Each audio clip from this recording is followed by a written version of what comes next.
Control arms are the ankle monitors of your suspension that make sure your wheels can't go where they aren't allowed to, while also making sure they can go up and down. Just like my girlfriend, who rightfully smacks my hand when I try and put a dish in the sink and not the dishwasher, but who's nice enough to give me some leeway when I didn't hear what she said because I was too busy thinking about control arms. Now, surprisingly, while there are thousands of videos out there on YouTube about diagnosing bad control arms and replacing them, I didn't find a single one about what are control arms. That's pretty insane. One, because YouTube's a pretty big place, but two, because you would think the first step in wanting to fix anything would be knowing what it is. Well, worry no more, because hi, my name is Michael, and on this episode of Shitty Tuner Talks, I'm going to teach you all there is to know about control arms, like what they do, why you want good ones, and how to replace your own so you can save hundreds of dollars that can then be spent on better uses like Anime Girl bumper sticker packs. I'm going to do this by first showing and then replacing the control arms on this here E93 series. It's a manual that I own.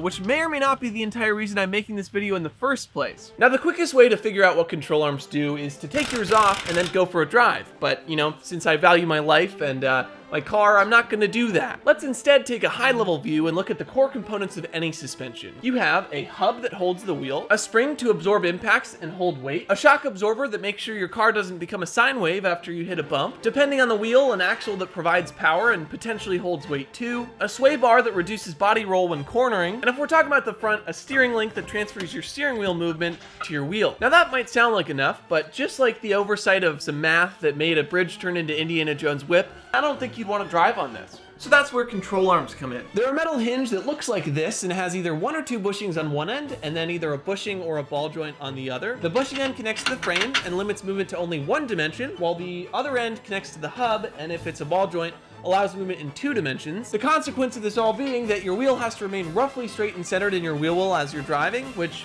is pretty cool. So why do you want good ones? Well, because control arms, or more commonly the bushings and ball joints in them, can wear out in one of three main ways. 1. Rust, the bane of my existence. 2. The boots that protect the ball joints can get torn, which can let dirt and other contaminants in and slowly create a space in them or a slop over time. And 3, the rubber in the bushings can pull a Kevin Bacon and get loose. And as we established last video, it only takes a tiny amount of slop to turn your suspension into a war zone of clunks and vague steering when you figure there's an entire family of gorillas riding on every wheel. That slop can also make other parts wear out faster too, like for instance your tires, but you know, then again, when that girl you're trying to impress sees you pull up in a fresh set of racing slicks, she might just confuse your car with an actual race car, and that would certainly be a plus. Now at this point you're probably thinking, but Michael, how can I tell if my control arms are bad? And that's a great question. For starters, you could try the old shake and bang. Outside of that, the general consensus seems to be that control arms last about 100,000 miles, but you know, that said, miles work kind of like dog years in cars, so you know, 100,000 miles in Chevy years is kind of like the equivalent of 150,000 miles in BMW years,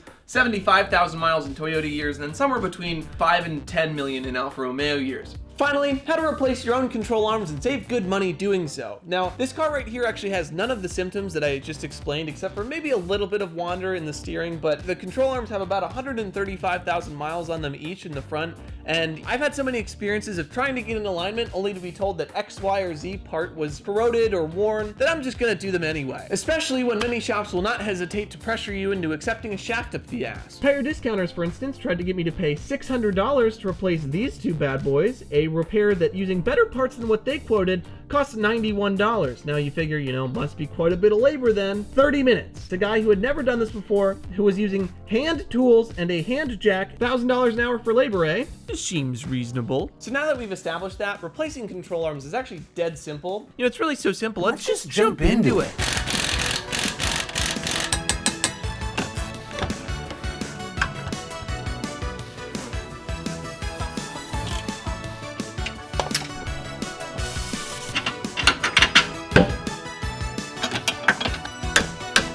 All right, look, so maybe it's not that simple, okay? But, you know, I mean, it's doable.